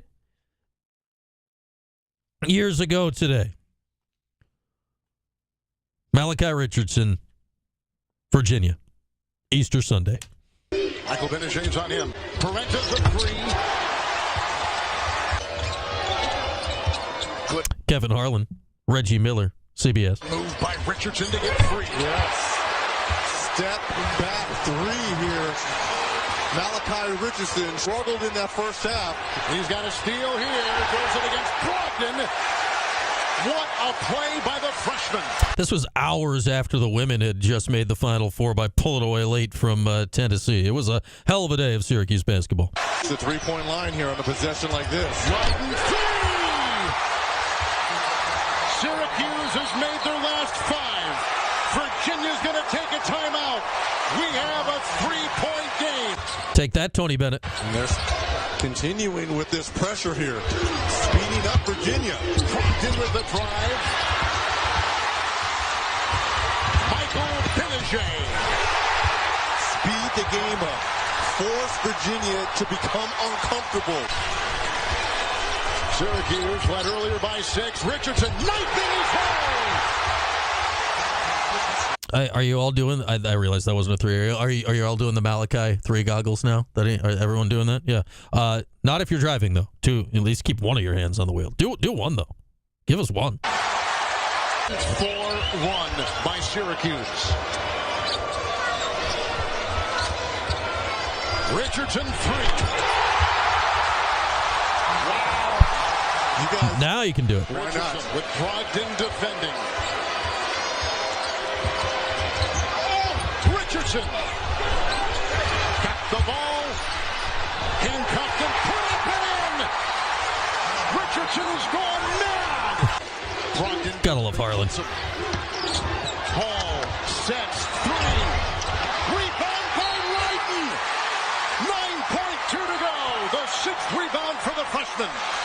And Jim Boeheim and Syracuse have done it. Back from the dead on Easter Sunday. They're going to the Final Four. A delightfully wild final call there from Kevin Harlan on Easter Sunday. Man, what a game that was. Where was I? I was in lovely Sioux Falls, South Dakota at the time after the women had just made the Final Four. We were eating dinner or whatever after the game, getting ready to fly back to Cuse, watching that game. Everyone's going wild. What a day that was. Both Syracuse basketball teams on that day made the Final Four at the same time. It was, within hours of each other. It was a really, really cool day in the history of Syracuse basketball. Oh, do we need breaking news? We have vague breaking portal news. Yes. Has anything actually happened? No. But we haven't hit this today. Oh, this just in from Sam Kaiser of 247 high school something. High school hoops. Clemson transfer Dell Jones will take a visit to Vanderbilt tomorrow, his agent told somebody. Jones has also heard from Cal, Virginia Tech, Memphis, Syracuse, Seton Hall, and San Diego, and is working on setting up a couple more visits. Oh, man. This guy averaged 3.8 points a game. Woo. Former 4-star recruit. All right. Yeah. Okay. There we go. Do I regret hitting the breaking news after getting to 3.8 points a game? Maybe. It's Portal Watch, though. Vigilance. We're on top of it. Yeah. This guy. Dell Jones. Sweet. Dell Jones. I don't think he's... What's his deal? Dell Jones. He's a legitimate combo guard, this thing says. 6'2", 180. 4-star. He's a point guard. Former highly ranked recruit. Hasn't done, what's the word, diddly-poo in college yet. But we'll keep our eye on that. Feels like Syracuse and Memphis are doing a lot of reaching out in a lot of directions. Maybe dueling with Penny Hardaway for somebody before all is said and done. What happened with this Dell Jones guy? He's an aggressive downhill lead guard. He picked Clemson over GW, Old Dominion, Rutgers, and NC State. That's an odd list. He's got a weird recruiting list.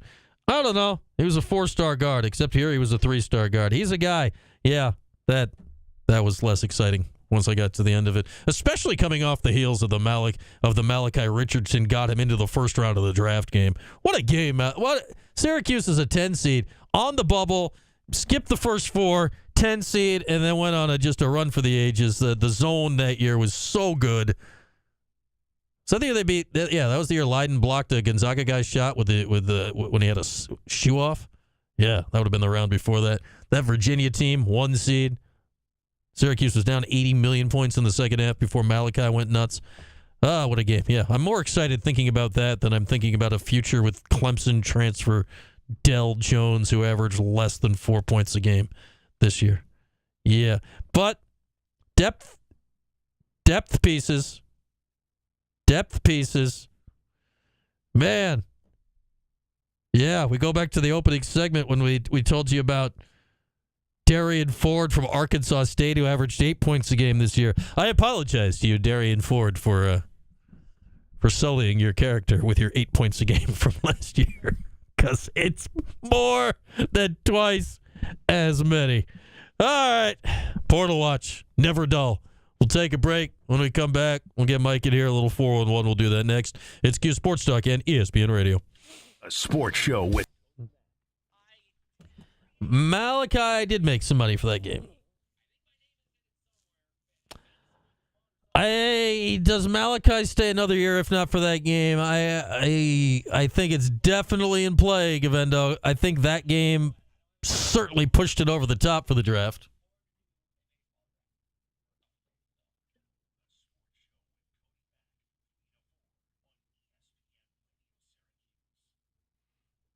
Did he have 9 points against us, Ellie Orange? His real estate proceeds? Cheryl Day Mason, let's think why he might have needed to have real estate proceeds other than what he said, that he just felt like 3 houses was too many. Yeah. I don't think that's just straight profit that's going toward free playtime money.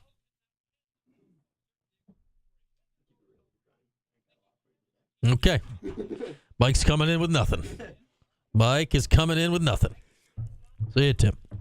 When I was writing my rundown for this, I was like, man, we'll do a check-in with the Yankees. And I didn't realize that you were just going to have it up the whole time, which is completely valid. I mean, we could check it in.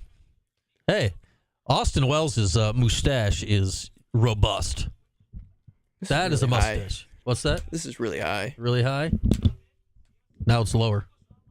Low. Should I go low? I thought there'd be more runs by now in this game based on how the game's been going.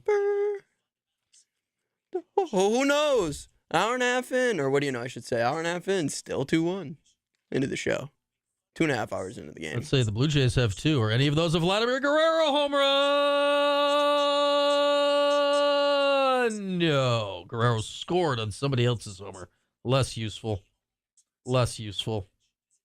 Is Vladdy going to get another at-bat? He should.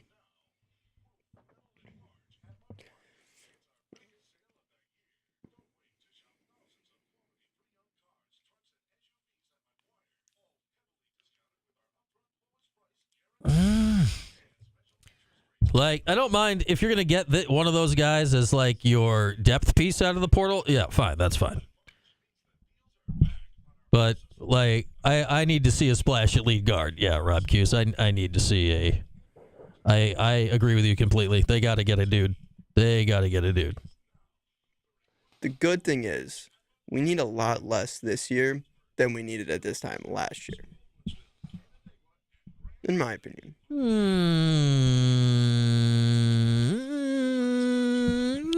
I'd say they needed about the same amount, probably. You think so? Well,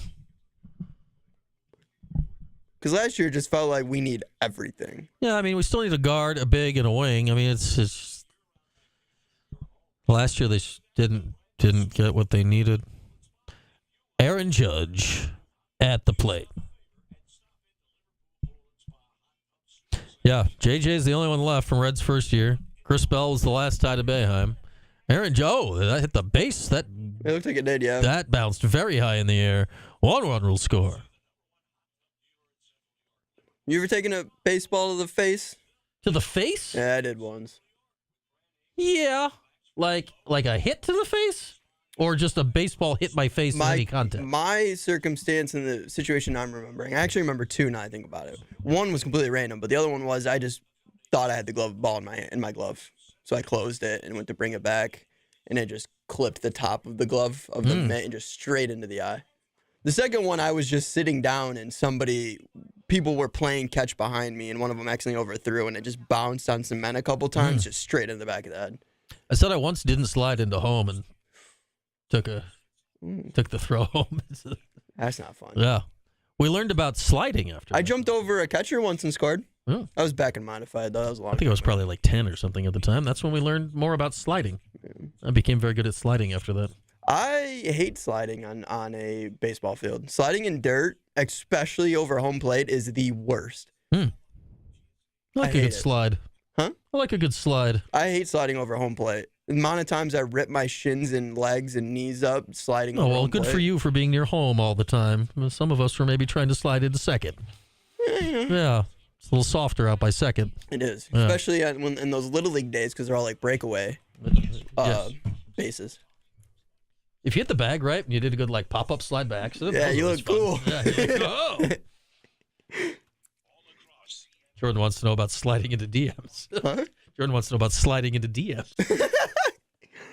Need to get my story straight, my friend. All right, rolling along. Thursday, Major League Baseball opening day. The Yankees have scored a run. It's 3-1. Aaron Judge hit a ground ball that hit third base and bounced kookily high in the air and allowed somebody to score. Bottom 7 in the Bronx. Games available, of course, over on TK99. We had a special afternoon Yankees on deck earlier. The rest of our Yankees on decks will be prior to these 7 o'clock weeknight games for the rest of the season. So looking forward to getting back into that routine. Lots of games going on right now across the majors with everyone doing their afternoon season opener stuff here on opening day. All right, time now for the 411 brought to you by our friends at Superior Plus Propane. Here's the 411. Hello, and welcome to Movie Phone. Oh, wait, you serious? Let me laugh even harder. In the 315. So you're going to be doing that all week, right? Nah. Yeah.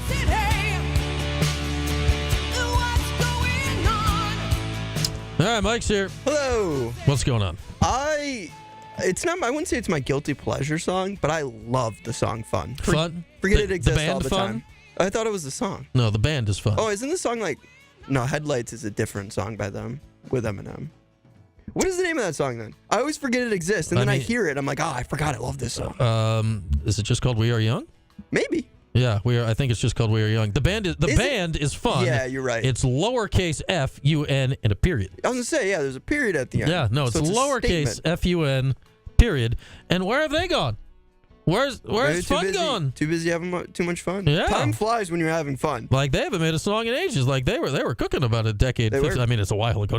They were great 15 years ago. Yeah, their lead singer did that Headlight song with Eminem, which is an absolute banger. He did a song with Pink. That's in our bump rotation as well. But yeah, that's not what we're here to talk about. Are you sure? We need more fun. Well, that is true. Even if it's lowercase. Yeah, not too much fun. It's like a mullet. Well, that's why it has the period at the end. It stops your fun. All right, that's enough fun. Period. Let's move on.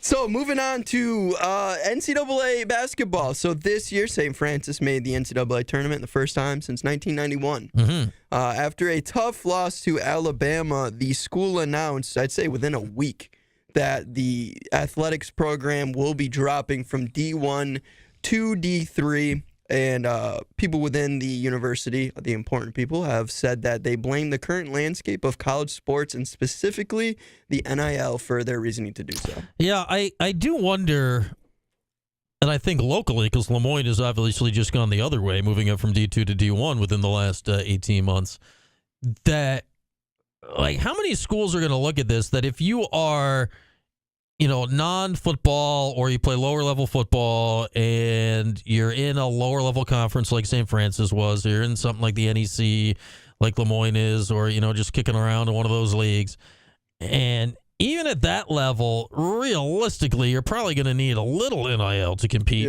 even at that level to retain guys. Or if you're at that level where it's got to be the most frustrating, if you're not really in the NIL game, but if you have one good player and they blow up and St. Francis is in that position, I think, like, that now they're in the portal and they're gone because you can't pay them anything, or you can pay them like $10 and somebody else will be like, oh, you're decent enough, why don't you come up here for, even if it's just $10,000 or whatever.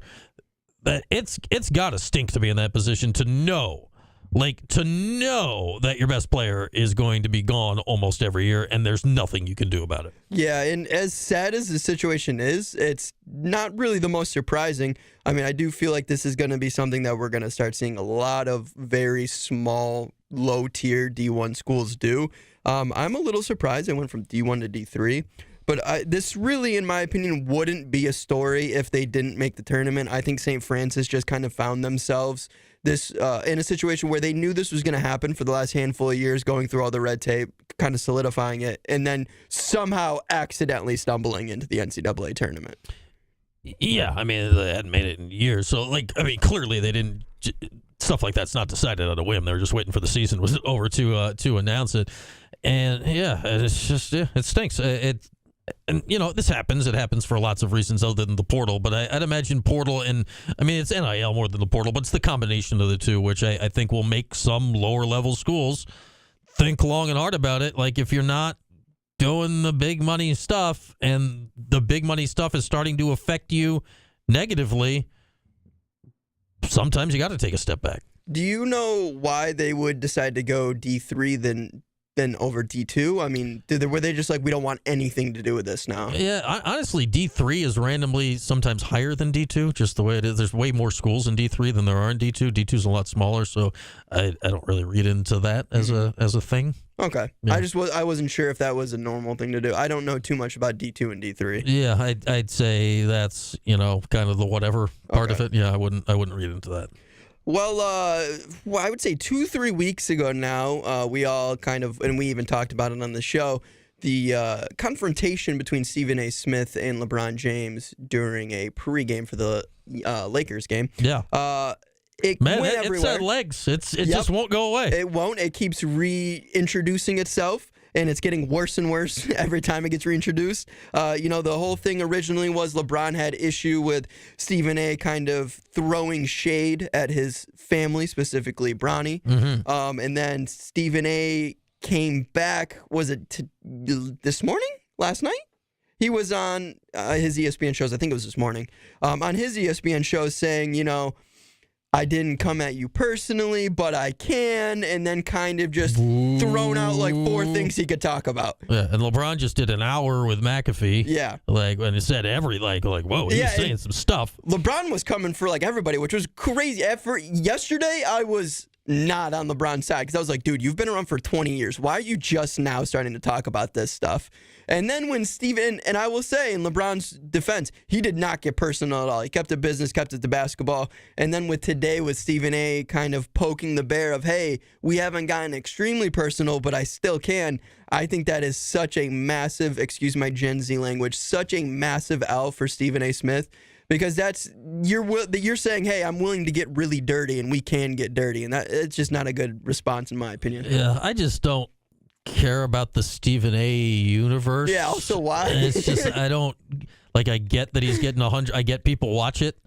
ESPN wouldn't be paying him $100 million over the next 5 years ago if nobody's watching it. The most interesting part here is, like, the LeBron, like who sometimes says stuff, like who's been around for so long, for him to be going just full bore on this and so public about this after, like, setting aside that it's Stephen A. about anything at this point, I find wild. And I think that's the most interesting point, that LeBron doesn't need to do anything about anything that he doesn't want to do at this point. It's just like going out of his way to be like, let's go. You want in?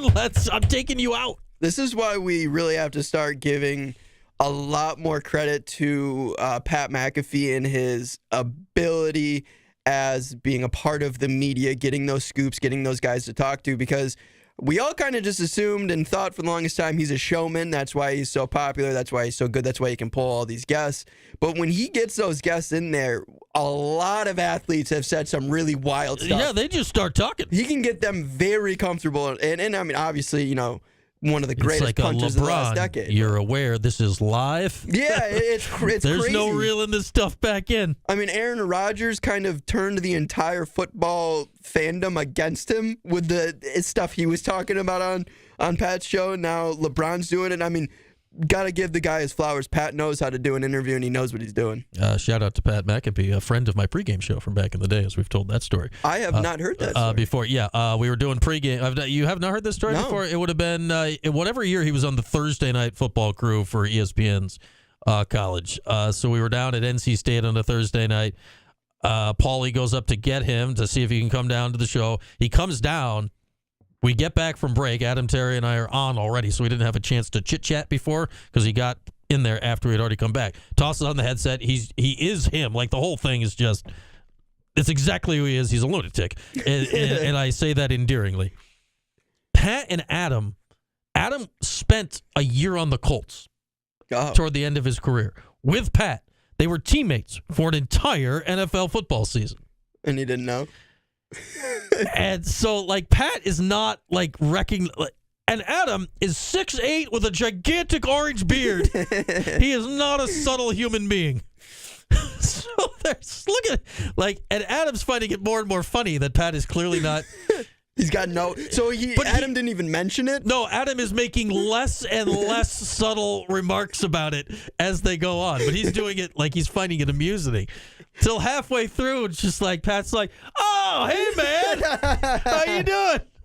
I mean, in his defense, he spent most of his time at practice playing, like, cornhole and ping pong. But they're on the same freaking team for a year. And it was like, oh, hey, man. Well, kudos to Adam, though. He handled that very well. Finding it humorous, that's very good for him. Well, because he knows McAfee's a lunatic. And again, I say this endearingly. So, like, he knew what was about to happen. That's awesome. It was delightfully insane. Dude, shout out to McAfee. I always thought you were cool. You're cooler than I thought. No. Yeah, Adam and I are looking at each other, and Paulie, we're like, what the hell? And McAfee's just, I don't know what he's talking about. We're like, what is happening right now on this show? Real question, real quick. Going into speaking with somebody like Pat McAfee, who has the persona, the fans, everything, is it a little bit more intimidating than other interviews? Because do you feel like you have to match? Do you feel like you have to let him be him and just kind of guide?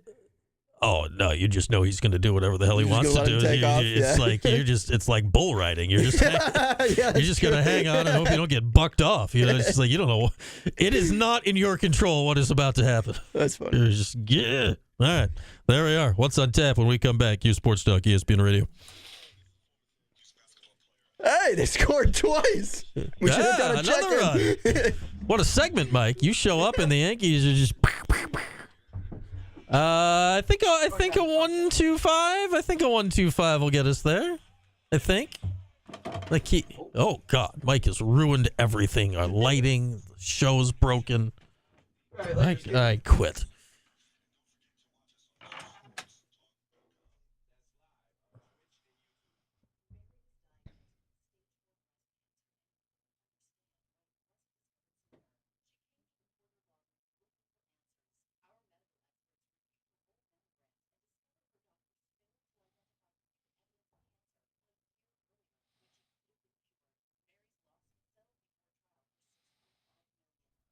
Fire Mike, indeed.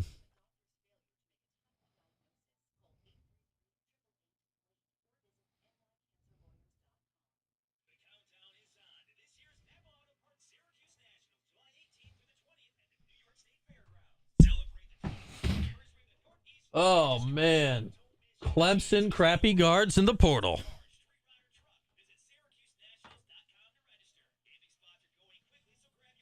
That is something, Kev. I will say this for, like, that is who he is. Like, it's a show and it's an act, but at the same time, it's not like he turns it off. That's that guy walking around every minute of the day. He is wild. Just a lunatic.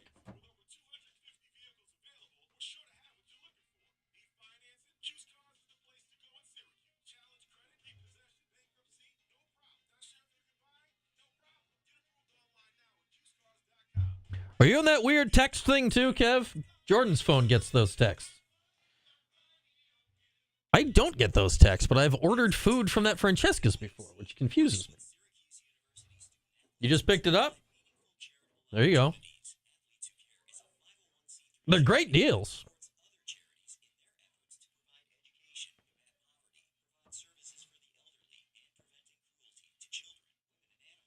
Like, they're way off their normal prices. That is just not remotely in my way to pick up food.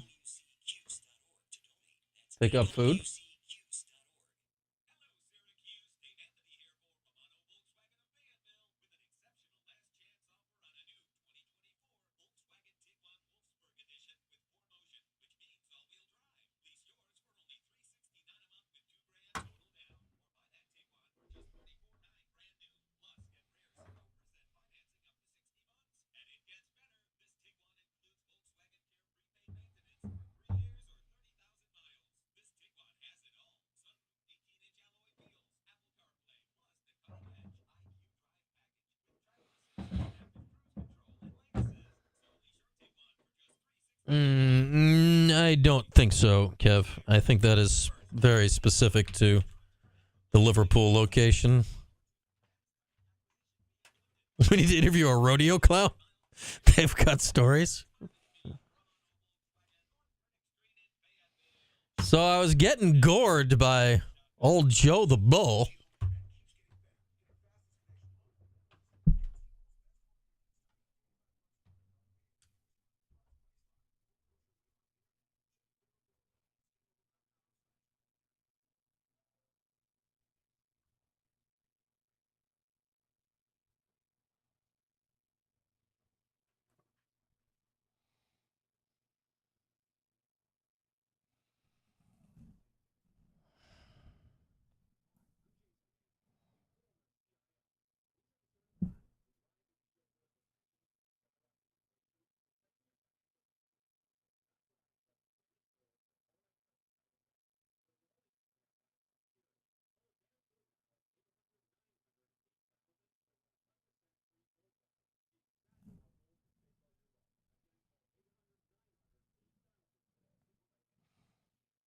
I mean, Kev, I did just interview an equipment manager today. That is Kyle Federley's day job. So there is that.